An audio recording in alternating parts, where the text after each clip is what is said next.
Déclaration politique des députés nationaux de l'opposition, Ensemble et Avançons MS. Nous, députés nationaux des regroupements politiques, Ensemble et Avançons MS, proclamés élus provisoirement par la CENI pour la 4e législature de l'Assemblée nationale 2024-2028, réunis ce mardi 27 février 2024 pour examiner la situation politique de notre pays à l'issue de la proclamation des résultats provisoires à la députation nationale le 14 janvier 2024. Faisons la déclaration suivante. 1. Les élections du 20 décembre 2023 se sont déroulées dans un contexte général caractérisé par des irrégularités et une fraude sans précédent. 2.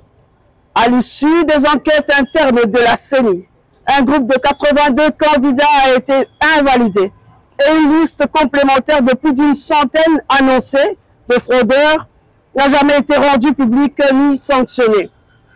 3. C'est ici qu'il convient de saluer le comportement exemplaire de l'opposition, dont les candidats sont quasiment absents parmi les délinquants sanctionnés par la CENI. Ainsi, 4. Il faut considérer que les rescapés de l'opposition, soit moins de 29 élus sur 477, proclamés provisoirement par la CENI, méritent leur siège et ont été régulièrement élus, contrairement à ceux de l'Union sacrée qui détenaient illégalement des machines à voter. 5. Cependant, force est de constater à ce jour que l'Union sacrée, qui détient plus de 95% des députés à l'Assemblée nationale, s'acharne sur la vingtaine d'élus d'Ensemble et d'Avançons MS dans des procès à la Cour constitutionnelle pour récupérer indûment les sièges que nous avons difficilement acquis. 6.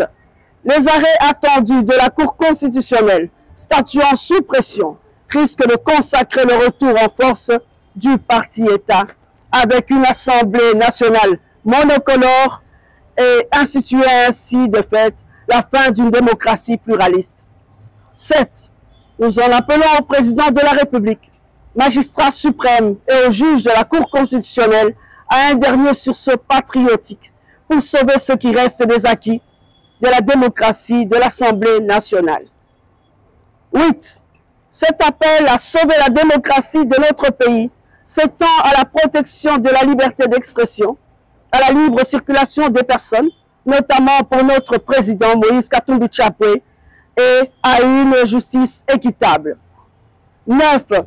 Dans ce contexte que nous en appelons, c'est dans ce contexte que nous en appelons à la libération des prisonniers politiques.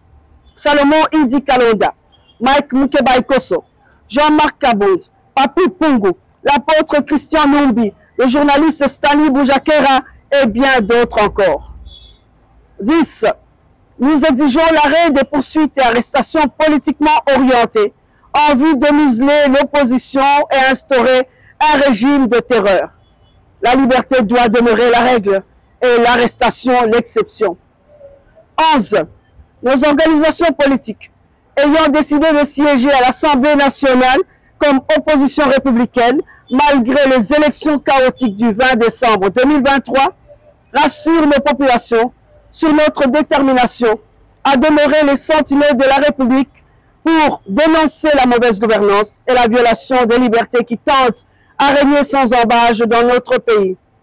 12. Enfin, nous saisissons cette occasion pour soutenir nos populations meurtries du Nord Kivu et de l'Ituri, condamnant l'agression de notre pays par le Rwanda à travers les forces négatives et réitérant notre soutien aux forces armées de la RDC et alliés, fait à Kinshasa le 27 février 2024, les députés.